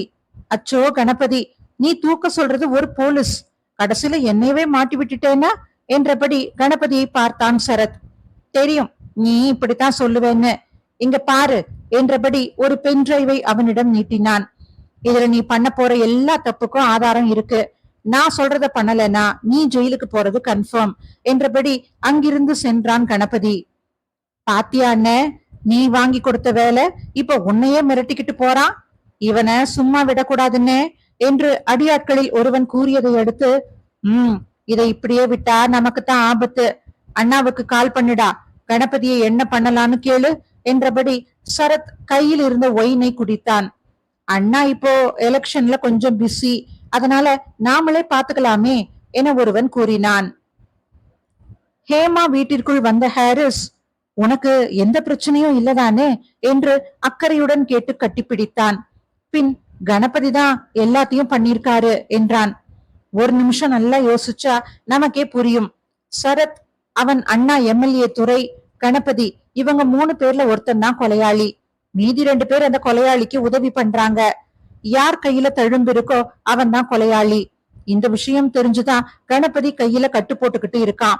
மீதி இருக்கிற 2 பேர் கைய செக் பண்ணுனா போதும், கணபதிய நான் பாத்துக்கிறேன் என்றான் தன் திட்டத்துடன். அப்போது ஹாரிஸின் போன் ரிங்டோனை வெளியிட்டது. போனை பார்த்தான். போன் திரையில் கணபதியின் பெயரை கண்டவன் அட்டென்ட் செய்தான். ஹலோ ஹாரிஸ் சார், நான் கணபதி பேசுறேன், உங்ககிட்ட கொஞ்சம் முக்கியமான விஷயத்த சொல்லணும். உங்க வீட்டுக்கு வெளியில தான் நான் வெயிட் பண்ணிக்கிட்டு இருக்கேன், நீங்க எங்க இருக்கீங்க என்றதும் ஹாரிஸ் அமைதியாக இருந்தான். நான் வரேன் என்றபடி வெளியே நடந்தான். ஹேமா உடனே அவனை தடுத்து நிறுத்தி, இரு நானும் வரேன் என்றாள். வேண்டாம், நானே பாத்துக்கிறேன் என்றபடி காரில் ஏறினான். வீட்டுக்கு சென்றவன் வீட்டின் வெளியே நின்று கொண்டிருந்த கணபதியை பார்த்து கீழே இறங்கினான். ஹாரிஸ் சார், உங்களுக்காகத்தான் ரொம்ப நேரமா இங்க நின்னுகிட்டு இருக்கேன் என்றபடி ஹாரிஸை பார்த்து சிரித்தான். ஓ, ரொம்ப நேரம் வெயிட் பண்றீங்களோ என்றவன் கணபதியை வீட்டிற்குள் அழைத்தான். நான் உங்களுக்கு ஒரு முக்கியமான நல்ல விஷயம் சொல்ல போறேன் என்றான் கணபதி. நானும் உங்களுக்கு ஒரு நல்ல செய்தி சொல்லத்தான் இங்க வந்திருக்கிறேன் என்றபடி அவனை கோபத்துடன் முறைத்தான் ஹாரிஸ். உடனே கணபதி, முதல்ல நான் தான் சொல்லுவேன் என்றவன் ஒரு கருப்பு நிற புத்தகத்தை ஹாரிஸிடம் கொடுத்தான். அதை பார்த்த ஹாரிஸுக்கு சற்று குழப்பமாக இருந்தது. இது காட்ட பத்தின ரகசியம் என்ற கணபதி ஹாரிஸை பார்த்தான். அந்த புத்தகத்தை படித்த ஹாரிஸ், நீங்க இப்ப என்ன சொல்ல வரீங்க என்றான். கொஞ்ச நாளா நானும் அந்த கொலையாளி யாருன்னு கண்டுபிடிக்க முயற்சி பண்ணிக்கிட்டு தான் இருக்கேன் சார். நானும் இந்த ராஜோட ஆவிதான் எல்லாமே பண்ணுதுன்னு நினைச்சுக்கிட்டு இருந்தேன். ஆனா எப்போ சுகுமார் இறந்து போனாரோ அப்பவே முடிவு பண்ணிட்டேன் இந்த கொலைய ஆவி எல்லாம் பண்ணலன்னு. இந்த புத்தகத்தை ஹேமாவோட அப்பா சோமு தான் என்கிட்ட கொடுத்தாரு. அவர் சாகரத்துக்கு 5 மணி நேரம் முன்னாடிதான் என்கிட்ட தந்தாரு. அந்த காட்டோட பரப்பு சராசரியா 50 கிலோமீட்டர் இருக்கும். சொல்ல போனா அந்த காட்டுல ஏதாச்சும் வெடிகுண்டு வெடிச்சாலும் ஊருக்குள்ள ரொம்ப சத்தம் வராது. அங்கிருந்து வர சின்ன சத்தத்தை தான் எல்லாரும் பேயின்னு சொல்றாங்க. இத பயன்படுத்தி தான் அந்த காட்டுக்குள்ள எல்லாமே திருட்டுத்தனமா பண்றான். அவன் கொலை மட்டும் பண்ணல, கவர்மெண்ட்டுக்கு தெரியாம காட்டுக்குள்ள இருக்கிற ஒரு கிரானைட் மலைய கொள்ளையடிச்சுக்கிட்டு இருக்கான். அது யாருக்கும் தெரியக்கூடாதுன்னுதான் அவன் ஏற்கனவே ராஜோட ஆவி இருக்குன்னு நம்புற மக்களை இன்னும் கொஞ்சம் பயன்படுத்தி அந்த காட்டு பக்கமே யாரையும் போக விடாம பண்ணியிருக்கிறான். அங்க ஆவி இல்ல அப்படின்னு யாரெல்லாம் சொல்றாங்களோ அவங்கள ராஜ் எப்படி இருந்தானோ அதே மாதிரி எல்லாரையும் கொன்னு போட்டு இருக்கான். அப்பதான் மக்கள் ராஜ் ஆவிதான் பண்ணுதுன்னு நம்புவாங்க, இனி அந்த காட்டு பக்கம் வரமாட்டாங்க அப்படின்னு அவன் கணக்கு போட்டான். அதே மாதிரியே மக்களும் நம்ப ஆரம்பிச்சுட்டாங்க, போலீஸும் நம்பிட்டாங்க. ஆனா இப்போ அவனோட ஆட்டமெல்லாம் முடிய போகுது என்றான் கணபதி. ஆல்ரெடி நம்ம ரொம்ப லேட். இப்போ அந்த கொலையாளி அங்க இருக்கிற எல்லா கிரானைட்டையும் எடுத்திருப்பான். இதை கவனமாக கேட்டுக்கொண்டிருந்த ஹாரிஸ், அப்போ இதுதான் காரணமா என்றான். சரி, அந்த செயின் பத்தின ரகசியம் அது கொலையாளிக்கு தான் தெரியும் சார் என்றபடி கணபதி அங்கிருந்து நகர்ந்தான். ஒரு நிமிஷம், உங்ககிட்ட இன்னும் கொஞ்சம் எனக்கு தகவல் வேணுமே என்றான் ஹாரிஸ். பின் இருவரும் பேசி முடிக்க வெகு நேரம் ஆனது. ஓகே, எனக்கு எல்லாம் புரிஞ்சிடுச்சு என்றபடி கணபதியை பார்த்து சிரித்தவாறு கையை குலுக்கினான் ஹாரிஸ். நீங்க சொன்ன இடத்துக்கு நான் நாளைக்கு காலையில வரேன் என ஹாரிஸ் சொல்வதை கேட்ட கணபதி, உங்களுக்காகத்தான் நான் அங்க வெயிட் பண்ணுவேன் என்றபடி அங்கிருந்து வெளியே சென்றான். வெளியே சென்றவன் போனை எடுத்து சரத்துக்கு கால் செய்தவாறு வண்டியில் ஏறினான். ஹலோ, நாளைக்கு அவன் அங்க வந்துடுவான் என்று கூறிவிட்டு போனை கட் செய்தான். ஓ, நீ ஹாரிஸுக்கு பிளான் போடுற, ஆனா நான் உனக்கு இல்ல பிளான் போடுறேன் என்றபடி சிரித்தான் சரத். ஹேமாவுக்கு கால் செய்தவன் கணபதி கூறியதை ஹேமாவிடம் கூறினான் ஹாரிஸ். இருந்தும் கணபதிய என்னால நம்பவே முடியல. என்னை எதுக்கு நாளைக்கு அந்த இடத்துக்கு கூப்பிடுறாருன்னு அங்க போய் நான் பாத்துக்கிறேன் என்றவன், நீ பத்திரமா இரு, எங்கேயும் வெளியில போயிடாத என்றான். நீ கணபதிய பார்க்க போய்தான் ஆகணுமா என்று ஹேமா கேட்டதும், அப்போதான் உண்மை தெரியும் என்றபடி போனை கட் செய்தான். காலை 7 மணி. என்ன ஹேமா, இப்ப கொஞ்ச நாளா ஆளையே பார்க்க முடியல, எப்பவும் இன்ஸ்பெக்டர் கூட தான் இருக்க போல என்றபடி ஹேமாவின் தோழிகள் அவளை சூழ்ந்து கொண்டனர். காலையிலேயே ஆரம்பிச்சிட்டீங்களா என்று சோர்வுடன் கேட்டாள். இல்ல, லவ் ஏதாச்சும்? ஹேமா எதுவும் சொல்லாமல் அமைதியாக இருந்தாள். அதை பார்த்ததும், என்ன மௌனம், சம்மதமா என்று அவளை நக்கலடித்தார்கள். சீக்கிரமா போய் லவ்வ சொல்லிடு, இல்லனா அவரு வேற பொண்ண பாத்துட போறாரு என்றபடி அங்கிருந்து சென்றார்கள். அவர்கள் போவதையே பார்த்த ஹேமா, என்ன இப்படி சொல்லிட்டு போறாங்க, ஒருவேளை சச்ச இருக்காது, இன்னைக்கு நாம லவ் பண்றத சொல்லிடலாமா என்று மனதுக்குள் நினைத்தபடி அங்கும் இங்கும் நடந்து கொண்டிருந்தாள். ஹேமா, உனக்கு ஒரு விஷயம் தெரியுமா என அவளது தாத்தா பதட்டம் நிறைந்த குரலில் கேட்டார். ஏன், என்ன ஆச்சு, வா என் கூட என்று அவளை இழுத்து சென்றார். பின் ஹாரிஸுக்கு கால் செய்தவள், இப்போ எங்க இருக்க, சீக்கிரமா நான் சொல்ற இடத்துக்கு வா என்றாள் ஹேமா. நான் கணபதியை மீட் பண்ண போறேன் என்று அவன் சொல்வதற்குள் போன் காலை கட் செய்தாள். ஹாரிஸ் ஹேமா சொன்ன இடத்துக்கு வந்தான். அதே மரம், அதே முறையில் மீண்டும் ஒரு கொலை. அத்தியாயம் 9. மீண்டும் கொலை. இம்முறை இறந்ததோ கணபதி. கணபதியின் உடல் மரத்தோடு ஆணி அடிக்கப்பட்டிருந்ததை பார்த்த ஹேமா, ஹாரிஸ் கணபதியை கொன்னுட்டாங்க என்றபடி அவனை பார்த்தாள். குழப்பத்தில் இருந்த ஹாரிஸ் கணபதியின் உடலை பார்த்தவாறு நின்று கொண்டிருந்தான். கணபதியின் உடலுக்கு மேல் அடுத்தது நீ என்று எழுதப்பட்டிருப்பதை கண்ட அனைவரும் ஒரு நிமிடம் திடுக்கிட்டனர். ஹேமா அடுத்தது நீ என்று எழுதப்பட்டதை பார்த்த பின் அடுத்து அவன் ஹாரிஸை தான் கொல்லப் போகிறான் என்று பயந்தாள். பின்னர் ஹாரிஸிடம் ஏதோ பேசுவதாக கூறி வீட்டுக்கு அழைத்து சென்றாள். நீ இந்த ஊரை விட்டே போயிடு, இங்க இருந்தா உன்னோட உயிருக்கு தான் ஆபத்து ஹாரிஸ். அவள் கூறியதை கேட்டவன், சரி நீ சொல்லு, இப்ப நான் இங்கிருந்து போனா நீ என்ன பண்ணுவ? நான் என்ன பண்ணுவேன், எங்க அப்பாவை கொன்ன அந்த கொலைகாரனை கண்டுபிடிப்பேன், என்னோட உயிர் போனாலும் பரவாயில்ல, ஆனா உன் உயிருக்கு ஏதாச்சுன்னா? சற்று யோசித்தவன், என்ன அவனை நீ தனியா போய் கொல்ல போறியா? இத நான் பாத்துக்கிறேன். இல்ல வேண்டாம், அவனை கண்டுபிடிச்சு தூக்குல நான் போடுவேன், அப்புறம் காட்ட பத்தின ரகசியத்தையும் கண்டுபிடிப்பேன் என்று உறுதியாக கூறினாள் ஹேமா. சரி, உன்னை தனியா விட்டுட்டு நான் மட்டும் எங்க போறது, நானும் உன் கூடவே தான் இருப்பேன். ஆனா அங்க அந்த மரத்துல கணபதிக்கு மேல என்று பதறியபடி இருந்த அவளை ஹாரிஸ் கட்டி அணைத்துக் கொண்டான். பயப்படாத, எனக்கு எதுவும் ஆகாது, இன்னைக்கு நைட்டுக்குள்ள யாரு இதையெல்லாம் பண்றான்னு நான் கண்டுபிடிக்கிறேன், நீ என்னை பத்தி கவலையே படாத. பின்னர் அவளை விட்டு தள்ளி நின்றவன், நான் இன்னைக்கு நைட்டு காட்டுக்குள்ள போக போறேன் என்றான். அவனை உற்று பார்த்தவள், எதுக்கு, வேண்டாம் போகாத, உன்னை எங்கேயும் விடமாட்டேன் என்றபடி மீண்டும் அவனை கட்டிப்பிடித்து கொண்டாள். அவளை பார்த்து சற்று சிரித்தவன், இப்போ அங்க போனாதான் யாரு கொலையாளின்னு தெரியும் என்று அவளது தலையை தடவி விட்டான். நான் இத கணபதிக்காக பண்ணல, இதுவரைக்கும் இறந்து போன அப்பாவி மக்களுக்காக பண்றேன். யாரெல்லாம் போறீங்க? நான் மட்டும்தான் என்றபடி அவளது தலையை தடவினான். அப்போ நானும் வரனே? எதுக்கு என்று அவன் சொல்வதை பாதியில் நிறுத்தி, நானும் வருவேன், இதுதான் ஃபைனல் என்றாள். நீண்ட நேர விவாதத்துக்கு பின் வேண்டா வெறுப்பாக சரி என்றான் அரைமனதுடன். ஊர்ல இருக்கிறவங்களுக்கெல்லாம் இந்த விஷயம் தெரிய வேண்டாம். நைட் 8 மணிக்கு நீ ரெடியா இரு என்றபடி வீட்டை விட்டு வெளியே வந்தான் ஹாரிஸ். இரவு 8 மணி.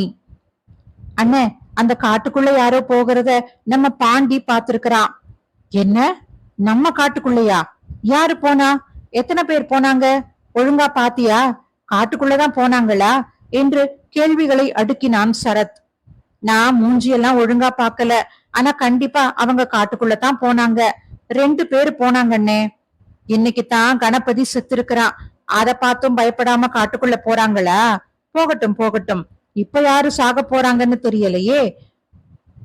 காட்டின் முதல் பகுதிக்கு வந்த ஹாரிஸும் ஹேமாவும் பின்னர் எப்படி செல்வது என்பதை அறிய வரைபடத்தை பார்த்தனர். ரைட்ல போகணும் என்றபடி அவனை பார்த்தாள். பின்னர் ஹேமாவை பின்தொடர்ந்தபடி சென்றான் ஹாரிஸ். ஹாரிஸ், நீ சொன்ன மாதிரியே நம்ம காட்டுக்கு வந்திருக்கிறோம். ஆனா நாம வந்தது அந்த சரத்துக்கு தெரிஞ்சிருக்குமா? அவனுக்கு தெரிஞ்சா மட்டும் என்ன பண்ணிடுவான் என்றபடி அவளை பார்த்து சிரித்தான். ஆமா, இங்கதான் இன்ஸ்பெக்டர் இருக்காரே, அப்புறம் எதுக்கு நாம் பயப்படணும் என்று இவளும் சிரித்தாள். சரி, எதுக்கு அந்த சரத் தேவையில்லாம கணபதிய கொன்னா? அவனும் சரத்தோட கூட்டாளி. அப்புறம் ஏன்? ஒருவேளை கணபதி இனி அவனுக்கு தேவையில்லைன்னு நினைச்சு கொண்டிருப்பானோ என அவனிடம் பேச்சு கொடுத்தபடியே நடந்தாள். என்னமோ சரத் தான் குற்றவாளி அப்படிங்கறதுக்கு ஆதாரம் நமக்கு வேணும். அதை எப்படியும் இன்னைக்கு கண்டுபிடிச்சிடலாம், அப்படித்தானே? இன்னைக்கு தெரிஞ்சிடும் என்ற ஹாரிஸ், இன்னும் எவ்வளவு தூரம் என்றான். மேப் சொல்றபடி இங்க இருந்து ஒரு 10 நிமிஷம் போனா அந்த கிரானைட் மலை, அதுதான் காட்டோட நடுப்பகுதி, அங்க வந்துருவோம். ஓ, 10 நிமிஷம் ஆகுமா என்று குழப்பத்தோடு கேட்டான் ஹாரிஸ். ஆமா என்றபடி நடந்தாள். சற்று நின்றவன், நீ எப்படி இவ்வளவு தைரியமா இந்த காட்டுக்குள்ளார வர? அவனை திரும்பி பார்த்தவள் சிறிதும் யோசிக்காமல், நீ இருக்கிற தைரியம்தான். நீ என்ன லவ் பண்றியா? சற்று தடுமாறியவள், என்ன என்ன சொல்ற? அப்படியெல்லாம் ஒண்ணும் இல்லையே. எனக்கு தெரியும், ஏன்னா நான் போலீஸ் என்று சிரித்தான். அது உனக்கு எப்படி தெரியும் நான் உன்னை லவ் பண்றேன்னு என்று சொல்லி அவளே தனது காதலை ஒப்புக்கொண்டாள். அவளது பதிலை கேட்டதும் சிரித்தவன் கல் தட்டி கீழே விழுந்தான். ஐயோ ஹாரிஸ், பார்த்து என்றவாறு அவன் பக்கத்தில் வந்தாள். அச்சச்சோ, கையில அடிபட்டு ரத்தம் வருது பாரு, இரு நான் மருந்து போட்டு விடுறேன் என்றபடி பையில் இருந்து மருந்தை எடுத்தாள். சரி, இன்னும் 10 நிமிஷம் ஆகாது, ஒரு 15 நிமிஷம் ஆகும் அந்த மலைக்கு போக என்றபடி ஹாரிஸ் கையை நீட்டினான். என்ன என்றபடி மேப்பை பார்த்தாள். இல்ல இல்ல, 10 நிமிஷம் தான் போட்டிருக்கு என்று அவனை பார்த்தாள். இல்ல, அந்த மேப்ல தப்பா போட்டிருக்கு, ஏதோ 10-15 தடவை வந்த மாதிரி இல்ல பேசுற என சிரித்தவாறு அவனது கையை பார்த்தாள். கையில் தழும்பு. சற்று திடுக்கிட்டவள், ஹாரிஸ், உன் கையில எப்படி இந்த தழும்பு என்று கேட்டாள். இறுதி அத்தியாயம் 10. ஹாரிஸ், உன் கையில எப்படி தழும்பு? சற்று நேரம் அவளை பார்த்தவன், ஓ, நீ இப்பவே பாத்துட்டியா? நான் அந்த மலைக்கு போனதுக்கு அப்புறமா காட்டலாம்னு இருந்தேன் என ஹேமாவை பார்த்தான். அவனை அதிர்ச்சியுடன் பார்த்த ஹேமா, அப்போ அப்போ நீதான்? ஆமா, நான் தான் என சிரித்தான். நான் தான் அந்த கொலையாளி, நான் தான் உன் அப்பனையும் கொன்னேன். நான் எப்படி கொலைகாரன்னு பாக்குறியா? நான் இங்க வந்ததுக்கே உன் அப்பன் தான் காரணம். உன் அப்பா என் மூஞ்சிய வேற பாத்துட்டாரு. அவரு வேற ரொம்ப மூளைக்காரரா ஏதாச்சும் எனக்கு எதிரா ஆதாரம் வச்சுக்கிட்டு இருந்தா, அதான் நானும் நல்லவ மாதிரி நடிச்சு கொலகாரனை கண்டுபிடிக்க அவரோட மகளான உனக்கு ஹெல்ப் பண்ணினேன். அப்புறம் எதுக்கு அன்னைக்கு நைட் என்கிட்ட மன்னிப்பு கேட்ட என்றபடி பதட்டத்துடன் அவனை பார்த்தாள். அதுவா, அந்த மாதிரி நான் பேசுனதுனாலதான் நீ உன் அப்பாவோட நண்பன், குறிப்பா நான் யாருன்னு தெரிஞ்சுக்கணும்னு நினைச்ச சுகுமார என்கிட்ட அனுப்புன. எனக்கு ஒண்ணு மட்டும் தெளிவா தெரியும், உன் அப்பா மட்டும் தனியா இதையெல்லாம் பண்ணிருக்க மாட்டாருன்னு. யாரோ ஒருத்தர் யாருக்கும் தெரியாம ஒளிஞ்சிருக்காங்கன்னு. அவனை கண்டுபிடிச்சு கொல்லத்தான் உன்கிட்ட நல்ல விதமா பேசினேன். அதான் ஸ்கெட்ச் போட்டேன், உனக்கு அது யாருன்னு தெரியும்னு நினைச்சேன். அதான் உன்கிட்ட பேசுனா ஒளிஞ்சு வேலை பாக்குற அந்த ஆள் வெளியில வருவான்னு. It's so simple. நான் கொஞ்சம் லேட்டா மட்டும் உன் அப்பனை கொண்டிருந்தா நான் மாட்டியிருப்பேன் என்றபடி அவனது பேண்ட் பாக்கெட்டில் இருந்து செயினை எடுத்து அவள் முகத்துக்கு முன் காட்டினான். இந்த செயின் ஞாபகம் இருக்கா? அது எப்படி மறந்திருக்கும்? கணபதி என்கிட்ட இருந்து எடுத்துக்கிட்டு போன செயின் தான்.